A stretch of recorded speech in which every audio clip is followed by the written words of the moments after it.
Welcome to Dunder Data Python Challenge number 11. These are daily exercises that challenge your Python skills. You can take all of the challenges at python.dunderdata.com. So in this challenge, given an integer n, return the number of ending zeros.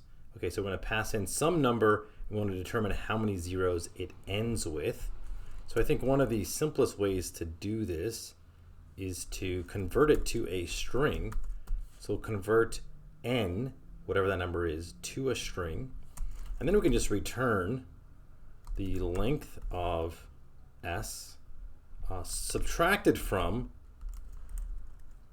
the length that if we strip off the zeros from the right side. So this is our strip method.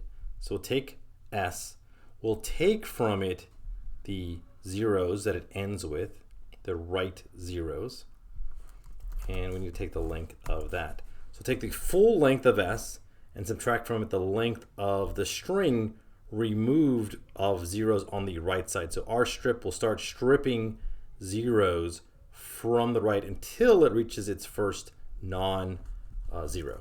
Okay, so let's go ahead and do this and execute this. So it looks like it worked, 3, and then we could just verify that it is correct right there.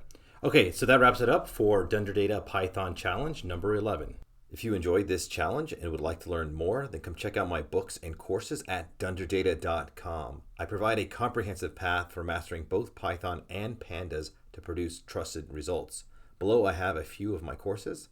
Exercise Python will teach you the fundamentals of Python. Master Data Analysis with Python is an extremely comprehensive course that will teach you everything there is to know about using the Pandas library to do data analysis. And then my newest course is Build an Interactive Data Analytics Dashboard with Python, which is a really fun and exciting course and teaches you all the steps for launching your very own dashboard with Python.